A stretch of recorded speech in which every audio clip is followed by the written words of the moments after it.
Since like we are 9 now, let me just put this real man's mic.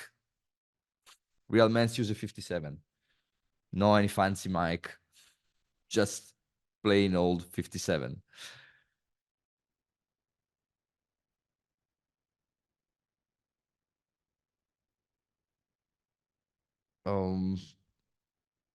Tony, is just you? Okay, since everybody can hear me.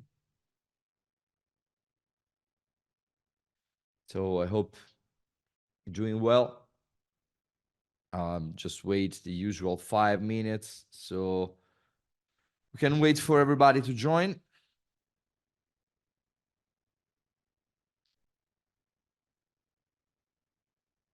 And then we will dig into this plugin, which is called Planner. It's obviously, you know, it's our high quality clipper.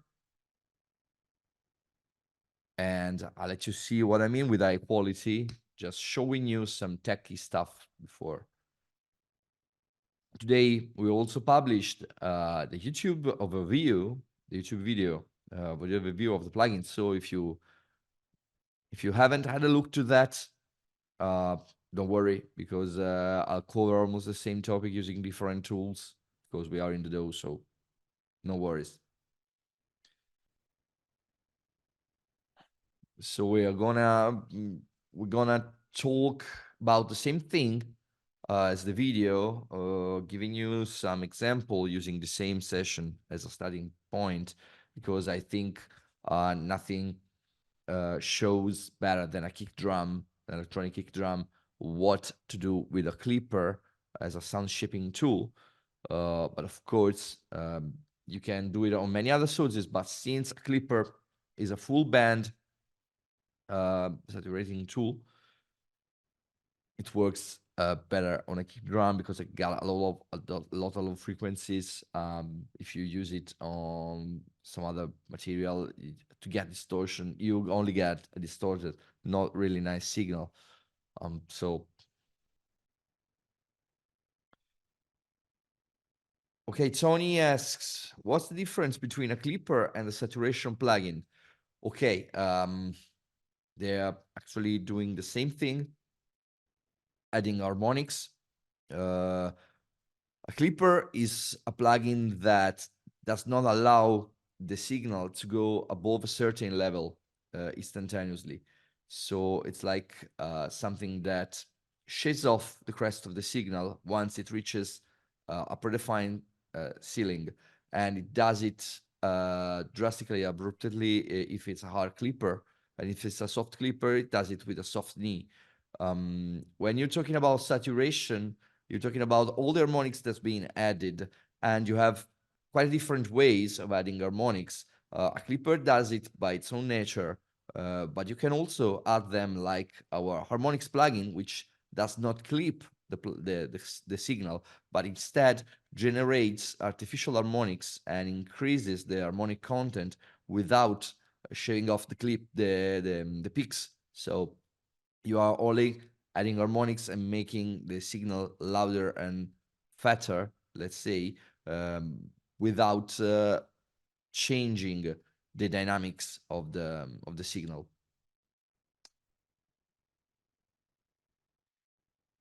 And asks, what's the difference between this new clipper and the Magnus clipper limiter? Okay, there is, when it's in hard clipping mode, there is basically no difference. For soft clipping mode, this clipper can approximate the algorithm used in Magnus MK3, but it has a variable knee clipping, so it's more versatile. Let's say it gives you more option than the one found in Magnus, and it also boasts a huge oversampling amount to keep aliasing as low as possible. When designing Magnus, I kept the oversampling at a minimum reasonable level for the maximum option of 16 times, because you have a clipper and a limiter, and you don't want the plugin to wait too much. If you want a higher quality clipper, just use this one and disable the Magnus one. But keep in mind that 16 times is a very good oversampling amount, and as I show you, you get very low level of aliasing. Is that only if you want to be really clean and don't want to have any aliasing at all, you have to go with a higher level of oversampling. But I'll show you what I mean technically in this demonstration. So it's 7 and 7. Nice. I think it's time to start. So for those who just came, we will talk about, we are 11, okay. We will talk about our latest plugin, which is called Planer, and it's a hard and soft clipper, a high quality one. And first I show you the technical side, and then how it can be used to manipulate audio. So I think it's time to go inside the Reaper and show you what I mean with the technical side. So I share my screen. Okay, share. And then let me share the computer audio. Okay, you should be able to hear the kick now. No, sorry, you can't because I have my master muted. So, are you hearing the kick drum? Let me open the chat window so I can.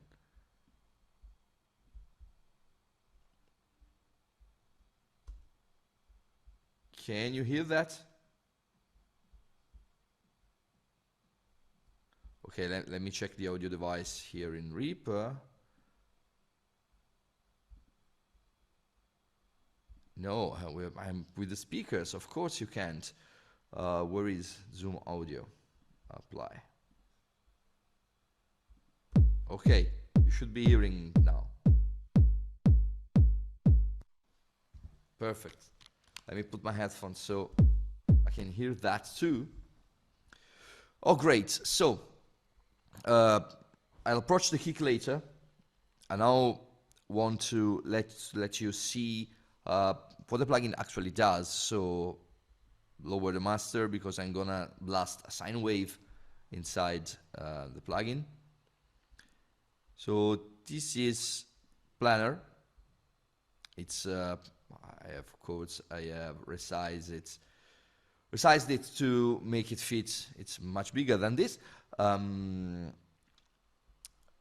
It's a pretty simple plugin. You have the input on the left, the switch to link input and output, as with many of the plugins we make, so you can clip the signal and maintain constant loudness. Of course, you can disable this link if you want to gain more loudness. So use a Planer as a mastering clipper. Then you have the oversample switch, which works little bit different from the other plugins we made, because on the drop down you have the none option, which is of course the lighter on CPU, 16 time, 32 time, 256 times oversampling, which is a lot. And then you have the auto option. The auto option does not choose between any of these, but it works like by choosing the right amount, even if it's not in this drop down, to keep at least 32 times at 44 kilohertz. So if you are 48, you're gonna get 32 times the same. But if you are at 96, for example, you're gonna get 16. And if you are at 192, you're gonna get 8 times, 4 times. Sorry, I'm losing the math now. So it's variable according to your sample rate. I stick with auto for the moment because I know that right now it's 32. Okay, enable link IO. Then we have in the middle the transfer function that we can manipulate with these sliders. You can manipulate separately the positive half wave and the negative half wave of the signal.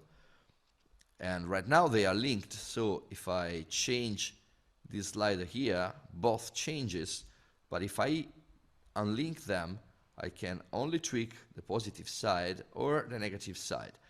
When you do this, you are doing an asymmetrical clipping, which introduce odd, oh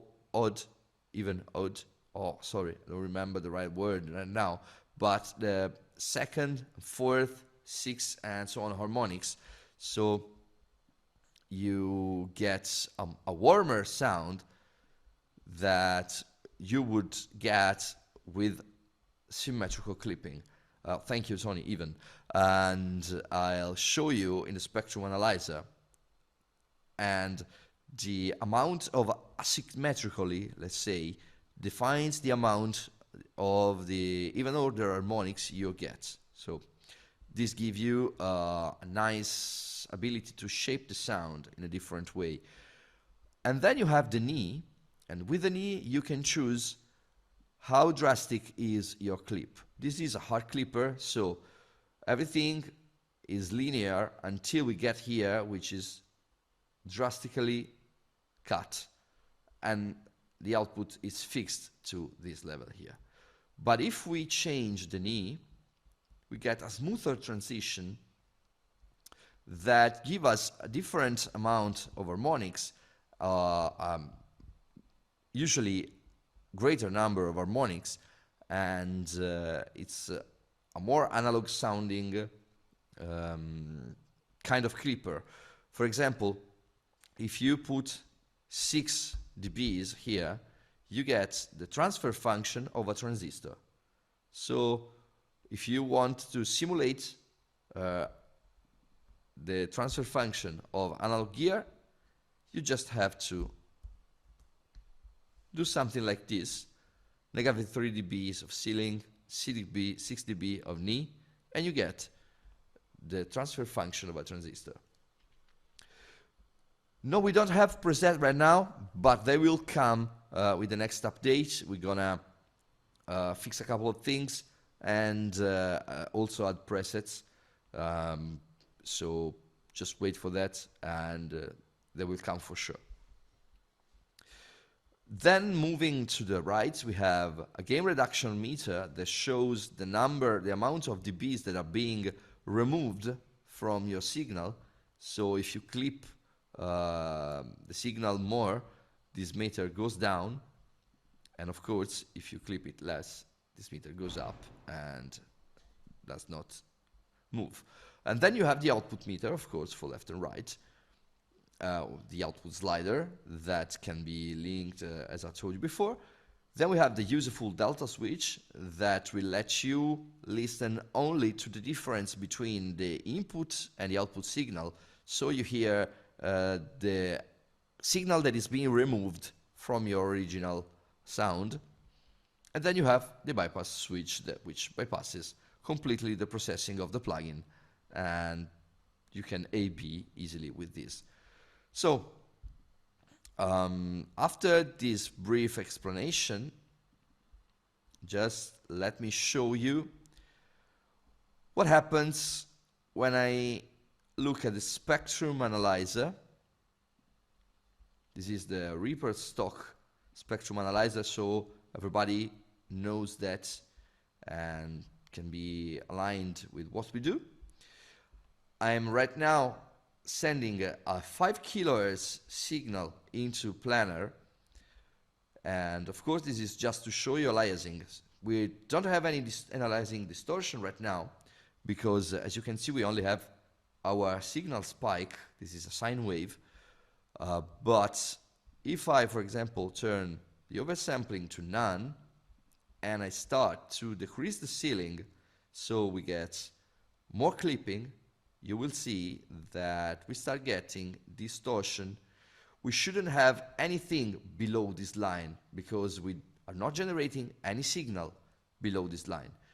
The clipper should only generate harmonics above, because once you clip a signal, you add harmonic, but you add the third order in this case, which is signal, frequency of signal multiplied by 3, 5 order, so signal multiplied by 5, and so on. You cannot physically, in the analog world, generate harmonics below the original signal. You see these harmonics over here because what happens is the aliasing distortion, once the harmonics gets past the Nyquist frequency, which is a sample rate cut in half, so in this case is 22 kilohertz, harmonics start to fold back into the spectrum because they shouldn't be there. We are violating the laws of sampling defined by Shannon and Nyquist, and we are creating fake harmonics that does not exist, and this is called alizing distortion. This is the problem with digital audio, because this distortion is inharmonic, is unpleasant, is not something that we are used to as humans, and we usually don't like it. So when you talk about the difference between analog and digital gear, for the most part, the problem with digital gear is that any nonlinear processing, like clipping, saturation, compression, and anything that is nonlinear, introduces some kind of aliasing distortion if it's not done well. And done well means a lot of oversampling, in the case of a clipper, which introduces a lot of harmonics. So you probably know all this, but it's better to make sure that everybody knows what we're talking about. So this is with the none option and relatively low clipping. If I increase the clipping amount, oh sorry, we got back to 0. If I increase the clipping amount, we get a lot of aliasing distortion because we are at -3 with our test signal, and we have at around, sorry, missing it right now, but 5, 4, 3, 2, 1 kilohertz, we have -46 dBs of signal of an harmonic, which does not exist. Okay, Tony, what you ask? When you say third and fifth order harmonics, is that similar to the third and fifth of a chord triad? No, not exactly. Not exactly, because when you talk about a chord, you are talking about the relation between notes, which is not exactly the same between these frequency. A fifth, as far as I know, is not 5 times the original frequencies, because every time you double the frequency, you get an octave. So a fifth is not that. Frequencies between notes is much closer than what we're talking now. So this is inharmonic distortion, this is bad. This is unfortunately what a lot of cheap emulation, analog emulation plugins do, and a cheap clipper do. Also, our Magnus Light clipper does something like this because it does not have any oversampling. So if you hit it very hard, you're gonna get this kind of problem, this kind of distortion. But look here what happens if I start to oversample the signal. This is 16 times, and we already went with a very low level of aliasing. This is aliasing too, because we get, this is the harmonic, and this is all noise. But it's much lower. It's -90 dBs, so it's pretty good 16 time. for a clipper. But since for this project we wanted to go as clean as possible, we also added 32 times, which bring everything even lower. So we are now at negative 96 with the highest aliasing, and this is what I think it's very good, because it's the noise level of 16 bits CD. So you cannot hear this aliasing if it's the last plugin and you're not increasing the level, you're not summing anything. You cannot hear this kind of distortion in a CD. So this is already very good.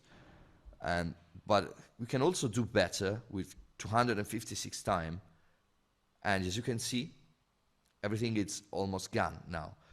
Keep in mind that this level, 144 negative dBs, is the maximum dynamic range possible with 24 bits audio.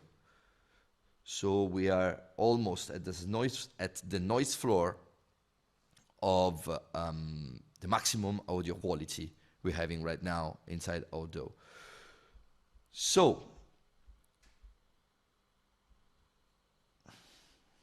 we have two questions. First one is from Tony, which asks, so am I right in thinking that even harmonics sound pleasant and odd one don't? No, they both sound pleasant, but they must be above the base frequency, the fundamental frequency. If they are below, they are unharmonic distortion, digital distortion, which is not good.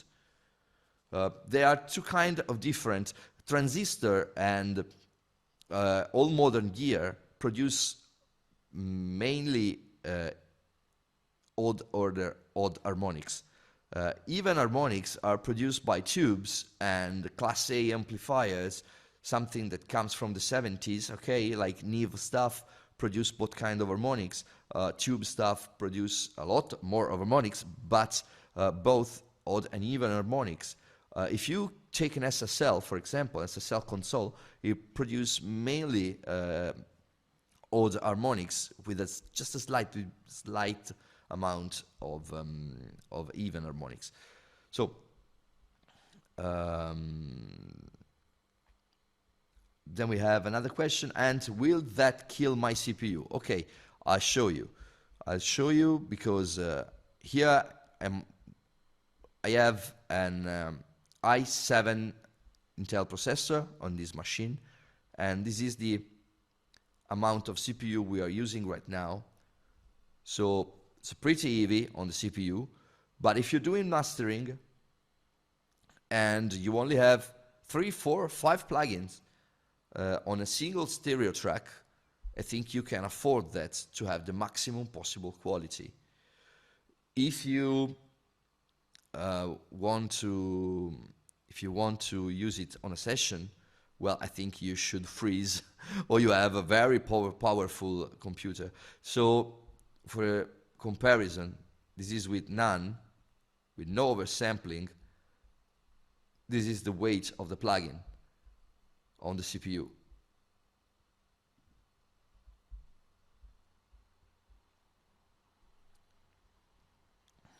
If you use it 32 times, which I think it's a very good compromise for this kind of plugin, you get 2.5% CPU usage, which is very good. If you think that with 32 times oversampling, you are getting this kind of low-level aliasing anyway, which is perfectly fine for production and also for mastering. Why not?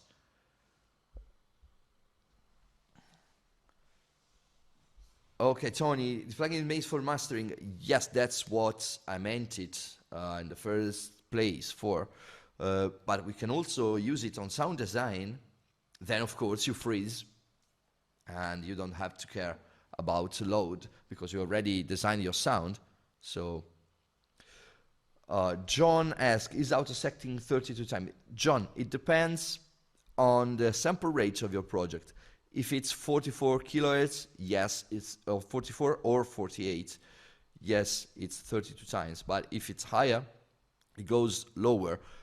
It tries to maintain a minimum acceptable bandwidth for the plugin, for the DSP, to keep the aliasing at minimum without sacrificing CPU usage and having it very, very high. So the 256 time is mainly for those who say, okay, I'm gonna do a very high quality mastering with this clipper, or I'm designing my sounds and then I freeze everything and I don't have to care about this processing anymore. So it's the high quality one, which of course, if you have a very powerful computer, you can do that. This is a pretty humble laptop that I use for this demonstration, and it's an i7, so it's a MacBook Air right now. It's a 2019 MacBook Air, so it's not a new computer by any standard.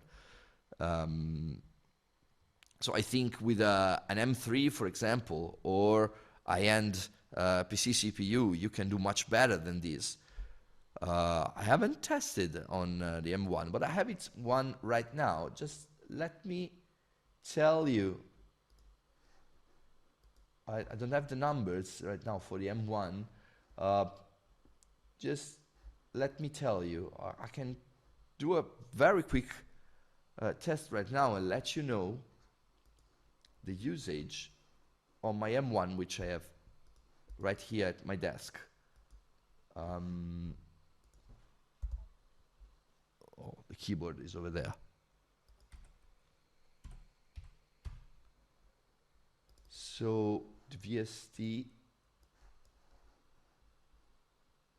set to 256, and it says 6% CPU, so it's perfectly usable on an Apple Silicon, for example, even with the highest oversampling option. It says 5.8 points, so then if I put some audio, I think it will increase, but I'm not really sure. Let me check and I give you the right number.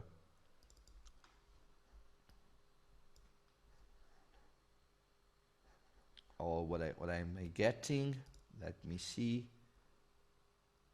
6%. 6% CPU with the highest possible oversampling option. I think is pretty good.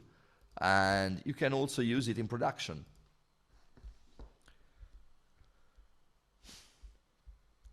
So, this is what I'm talking about when I say the aliasing distortion. And if I take this test tone and I go,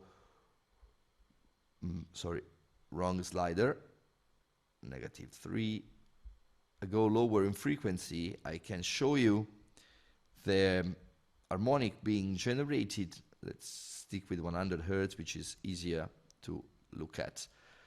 The harmonic generated by the algorithm. So we are now hard clipping the signal, and we are doing it symmetrically. So what we are getting is, of course, the fundamental tone. We are getting the third order harmonic, fifth order, seventh order, and so on. You see, you get the scheme. And we are with the highest possible oversampling option. If I go to none at this low frequency, we don't have any issue. We're starting to get issues over here. You see, when we get a lot of distortion, that it's unwanted, this moving noise over here. And if I go once again to the highest possible, everything goes down. So we don't have aliasing anymore. But if I go with a soft clipping algorithm, what we get is this. We are still doing it symmetrically. You see how the harmonic content changes. We get a decay in a higher order harmonics, which sound more analog than the hard clipper, of course, which means we are getting less number of harmonics and a softer distortion to the signal. And the different niche shape determines the amount of harmonics you're getting.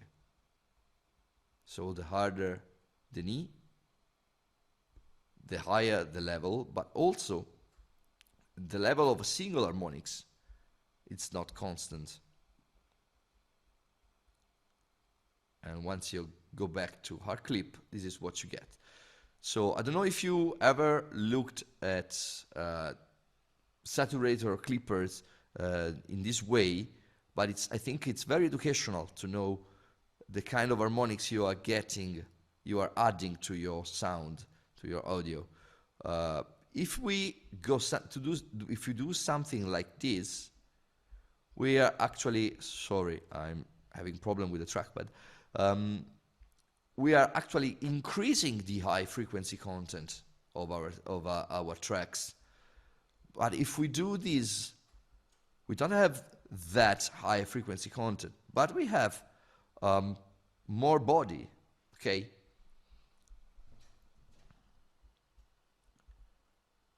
So Tony, is there a certain type of song where you'd want to put a clipper on the master bus?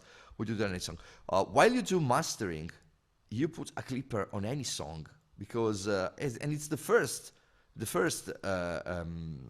processing tool you put on your mastering chain, because you want to shave off the very short peaks you have in audio, like the snares, kicks, or little cymbals, or any peak, any very short peak that you may have that is going to waste energy because your ear cannot absolutely feel it or hear it unless you have a huge speaker system in a concert hall where you can move a lot of air, and you definitely then feel the peaks. But in usual listening environment, you don't have the chance to hear those peaks, those fast transients. So it's better to remove them with a clipper, and you have to choose the kind of clipping you want, and then apply compression, limiting, EQ, whatever. But removing this allows you to use more energy for the loudness, because you have to fit all the signal inside a limited media, which is in our case 24 bits digital audio, or 16 bits if you go into CD quality. And you have to fit all the signal there. So the highest the peaks, the lowest the loudness you can fit. So by removing short peaks, you can increase loudness and make the track more louder on small speakers like the iPhone 1, or small earbuds in a car, when you have to consider that you have the road noise, the engine noise, the wind noise, and your track must be heard in the car too. So it's important to remove all the short peaks.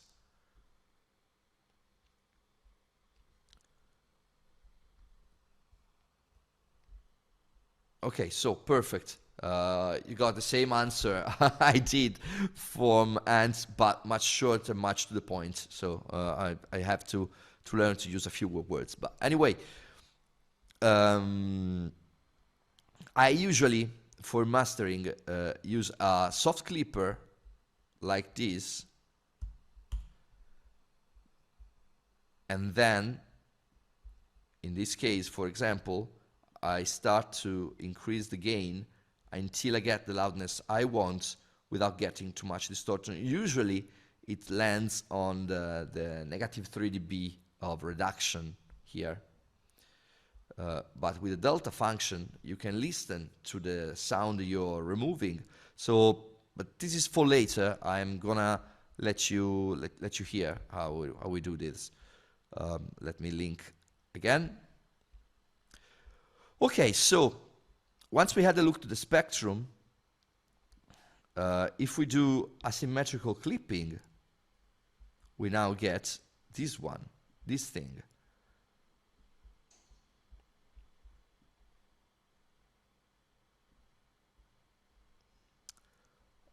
If you adjust the clipper until you get the loudness you're after, does it make the limiter redundant? Yes, it does. It makes it. If you can get it with the clipper, then it's perfect. Because if you need to reach for the limiter, you're gonna put there some pumping effect. If you can get the loudness you want just clipping the signal without increasing the distortion too much, of course you're going to increase it, but without increasing that too much, it's better. One of the oldest tricks in mastering is to clip the converter. So you play back your signal with high quality converters, and you record with a loopback cable, you record the signal back using the converters and increasing the gain. So you're clipping the input converters to get that analog soft clip. This is one of the oldest trick the mastering engineer always did before we had plugin with this kind of oversampling amount and computer powerful enough to handle that. Because doing this, we are getting a high quality clipper that does not never generate any aliasing noise. So it's the best option, and always the best option to try to reach the loudness you want with just the clipper. So asymmetrical distortion. So we are now unlinking these two sliders, and I'm gonna clip only the negative part of the wave. So you see what happens. We are not only getting let's put a resonable number over here so I can easily set the positive slider. Then you get the fundamental, and then you get second order, third order, fourth order, fifth order, and so on. You get all the harmonics. Then if we go back to a symmetrical one, you see we only get the even order, so the odd order, sorry, harmonics. So this allows you to create different sounds. Now, if I tweak this, you can see how the proportion between the two changes. See how the harmonics amount changes? This allows you to have a tone shaping tool in a clipper. And this is something that you can hear on the kick drum example I'm going to make you hear later. And of course we have the knee control, which can be unlinked.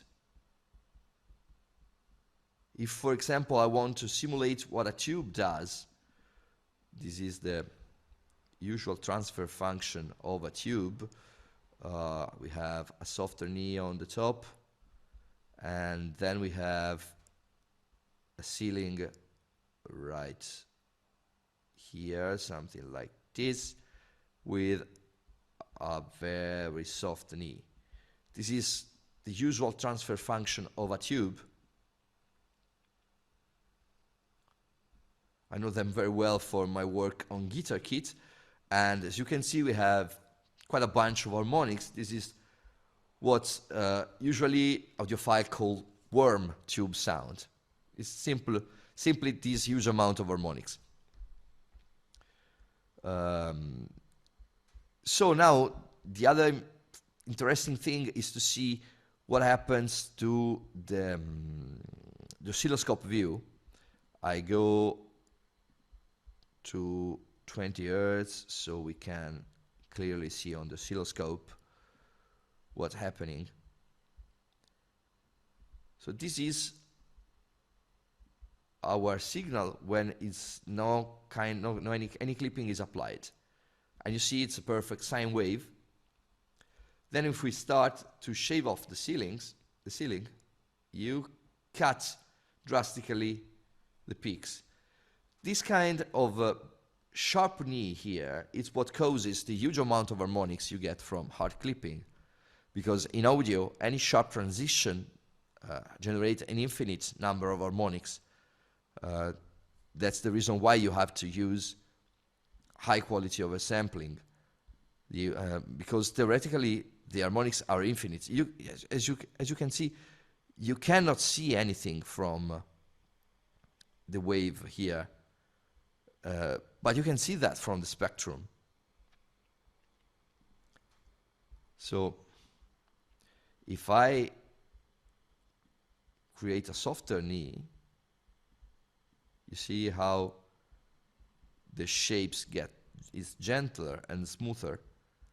This reduces the amount of harmonics and make it sound more round, because we are removing high frequency, basically. So we can have a stronger clipper with a gentler slope. This was just out of curiosity to let you see how the sound, how the shape changes when you change the parameters. Now, let's go to the sound design example. Let me mute this, bring back the level, go to our kick drum. Okay, 256 times, it's a little bit too much. Let's go to auto. Should work fine, perfect. Is the kick too loud? It shouldn't, but let me know if you have problem hearing my voice.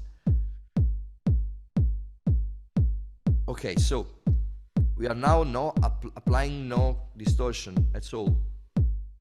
Well, just a little bit, but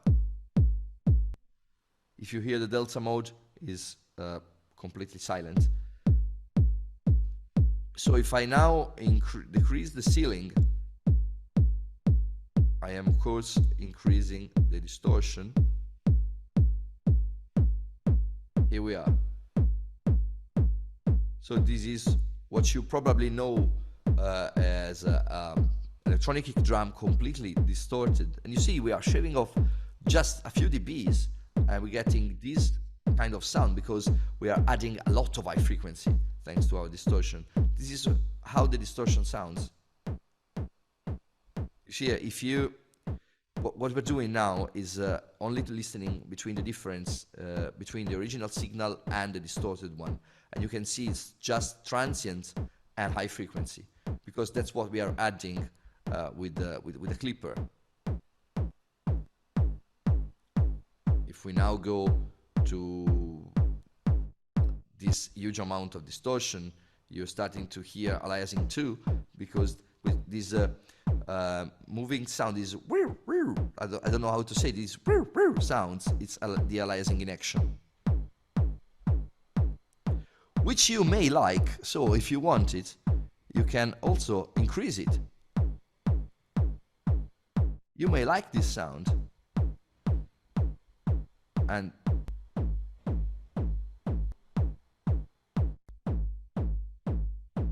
okay. If we go back to our hard clipping and we increase the knee, we will actually reduce the sound, the amount of harmonics, so the sound gets smoother and with less high frequency. It's rounder, so you can hear it, and we can make it even more round. The fact is that we are removing a lot of dBs, but without changing the signal too much. Of course, we are changing it, but it's completely different with respect to the hard clipper. If we remove 3 dB of gain,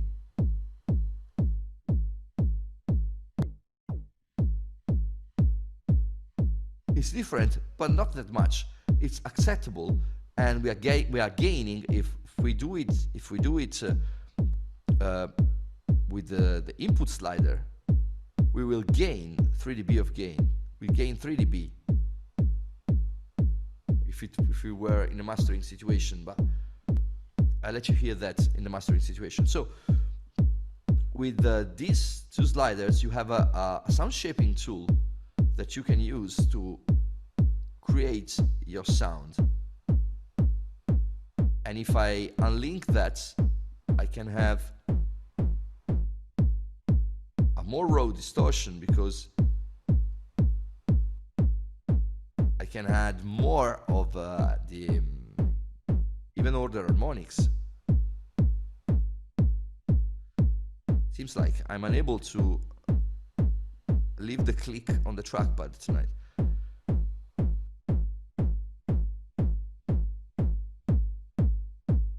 You hear the difference?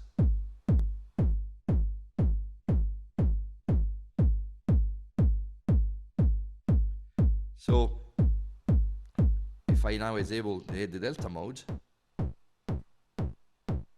you hear this grungy distortion. It's because of the asymmetrical clipping. And if I enable the soften E on both, get an even softer distortion.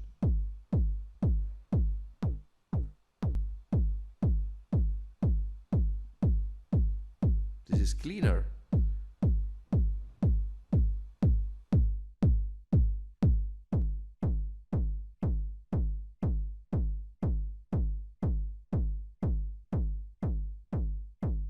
Thanks to asymmetrical, it gets more interesting. Well, this was just to let you hear the plugin in a sound design context. You all probably know about this, but it was interesting to show what it can do anyway. So what Tony asked, would this plugin be good for adding that modern sounding saturation that you hear on current pop vocals? Probably yes, never used on the kind of context yet. It's pretty new. For that kind of context, I would use a multiband saturation like our Graphio,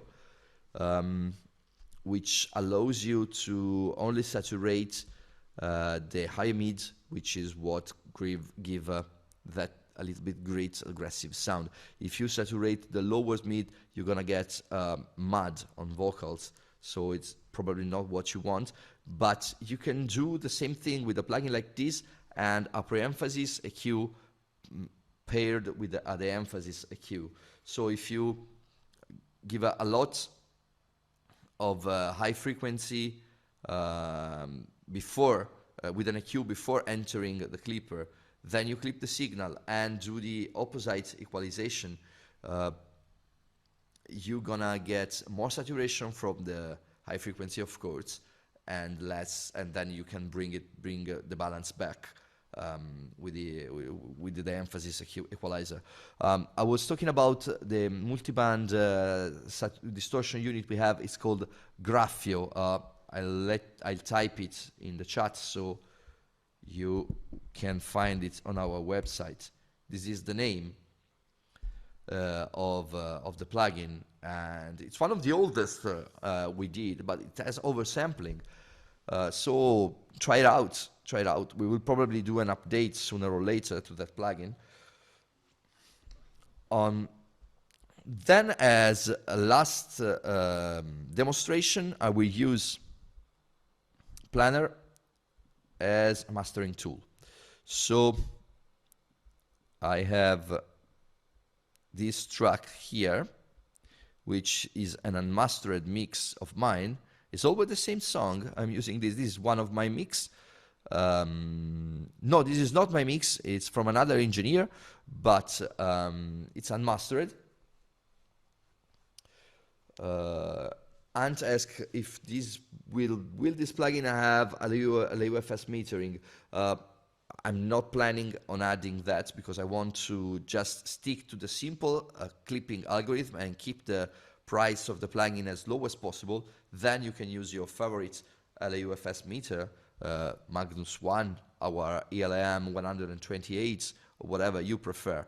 I'm gonna just focus on do one thing and do it at the best possible. So this is, let me bypass the plugin. This is how it sounds. Oh, sorry, let me lower the level, otherwise you're gonna get all deaf. This is how it sounds. It's unmastered. You see all the peaks you have here. It actually sounds at okay, I can't tell you right now because I have lowered the gain, but let me add our ELM 128 plugin so we can see the level. It's right now negative 13 or something like that. We're trying to bring that to negative 8, so it's 5 dBs gain. Okay, so let me first dial in 5 dBs of gain and see what happens.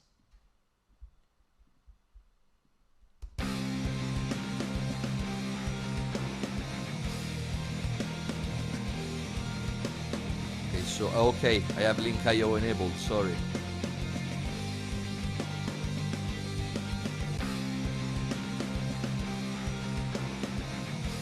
So we are a little bit louder.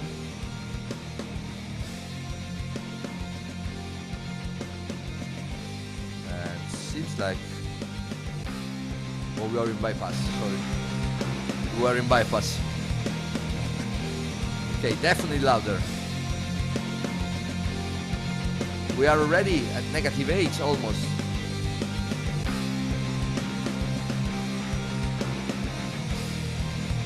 So let me lower the level once again so you can hear me while I speak. This is what we are removing from the audio, which is almost nothing for the increased gain we got. But we can do even louder, we can go louder by softening the knee. It will give us a little bit more of gain reduction, as you can see here.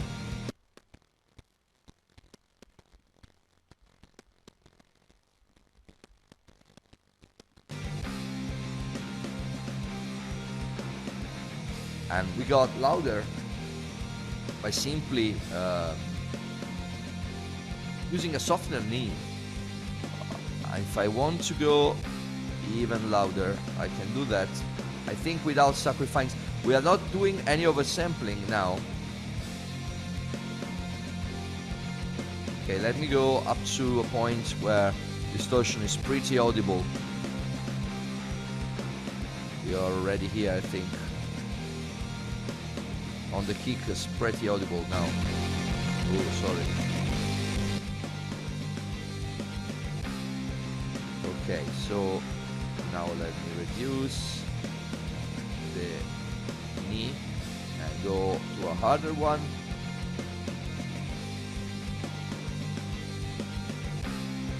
And then I stick with the 32 times oversampling and see what we get. Okay, so we increased our loudness. We are not shaving off that much dBs now, because we have increased our oversampling.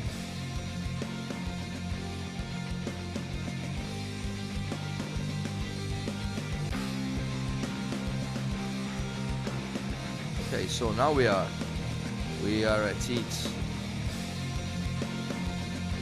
Is this still pleasant to my ears? Let me know what you think about it. This is what we are removing, and as you can see, for the most part, is the kick and the snare hits. Then we have this lower distortion on the background.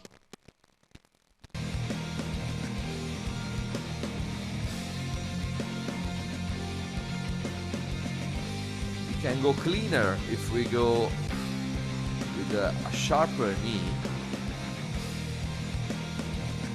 which only removes just the peaks.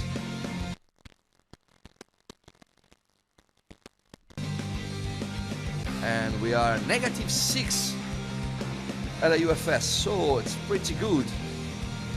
This is pretty loud without using any limiter, and I think we reached our target.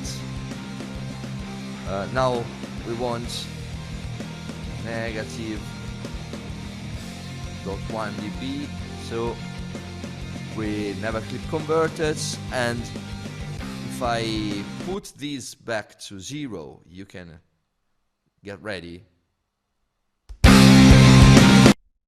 It's very loud. It's definitely very loud. And yeah, it's a very loud, sorry. It was just a joke. I have to lower the master, otherwise I'm gonna get deaf, everybody. Keep in mind that we are playing around, fixed around -6 creative LUFS, so it's very loud. And as you can hear, we are not clipping that much. The mix is very loud. Everything starts with a very good mix, and the mix is mixed to be loud. But just removing these short peaks in the kick and drum, and kick and snare combo, and maybe something on the very low end, allowed us to get a much louder track without compromising too much the signal quality. This was the original. Okay, let me try to do one thing. I will link I/O so we can judge the quality without being fooled by the loudness increase. So this is the original sound.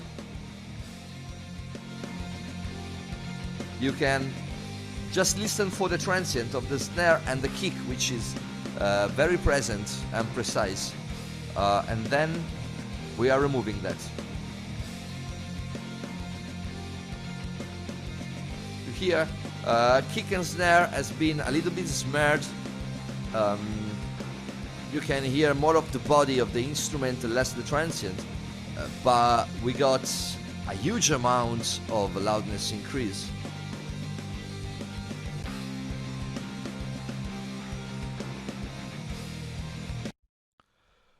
Okay, so loudness amount, the UFS amount, it's a very subjective matter. So Maxim asked if for ambient music should I strive for 8 LUFS as well. No, I don't think so. Keep in mind that -6, it's dubstep. It's very loud heavy metal. So EDM, very loud EDM. So for ambient music, I would stick to -12 like you are right now. Because music, that kind of music has to have room to breathe. So I wouldn't go that loud. I saw a question from Tony earlier. If the streaming services fix the volume around negative 14 at UFS, shouldn't you master the track to that level? I saw, and you already replied to him, but that's a matter of tonal balance. If you compress to and make your master to -8, -7, -6 if you want to be really loud, you're going to get a kind of I would say tonal effect that is different even if you bring everything back down to -14. It's different than from having those transients there. It's some kind of a psychoacoustic effect because the brain keeps on making the difference between the loudness and the peaks. So if you have less difference between the peaks and the loudness, you are tricking the ear in feeling that the track is louder. Because what the ear and the brain does when the volume increase is to compress the peaks to make everything fit inside our receptors. So if you apply compression beforehand, even if the track is quieter, you are getting some kind of psychoacoustic effect of feeling it louder. Because you feel in the track those kind of characteristic of a loud track. I don't know if I explain myself with this, but this is at least my own findings. So they're not backed up by any mastering engineer or anything else, but my own findings while making tests on my music and others' music is that more dynamic music seems to sound quieter at quiet level than more compressed music. While if you increase the volume, you are gonna get a much higher impact from more dynamic music if your speakers can handle the air pressure, because you are going to feel the transients, while heavy compressed music is not giving you that physical translation of the sound. But if you are mastering a track for general consumption, which nowadays is done on smartphones, on earbuds, in the car, on headphones when you are lucky, headphones like this when you are lucky, it's very hard to to find someone who listens to pop, rock, electronic music on the sofa with big speakers. So keep in mind that while mastering, it may be worth to do two different mastering if you want. A dynamic one for vinyl, for example, and a compressed one for streaming services. I don't know. So, John, bye if you have to leave. Thank you for being here. If you try out the demo, just let us know if you like it.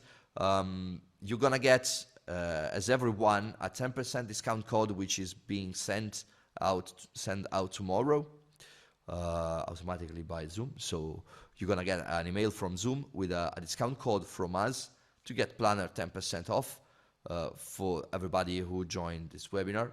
So it's our way to say thank you for being part of the webinar.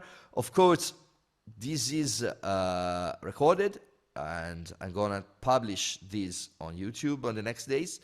So I think I've told you everything there is to say about our latest plugin, which is a very simple algorithm, very simple plugin, but very effective, as you can see.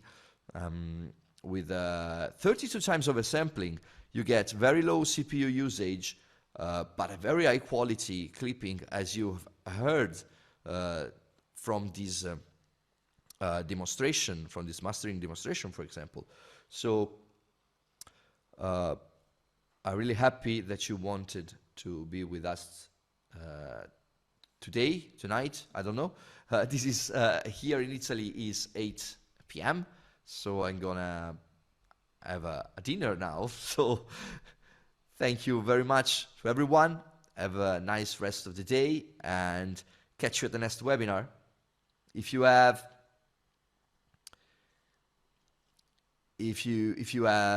any suggestion, any idea, just drop us a line. We are always curious to hear how you use our plugin and how to improve them. So once again, thank you very much and bye.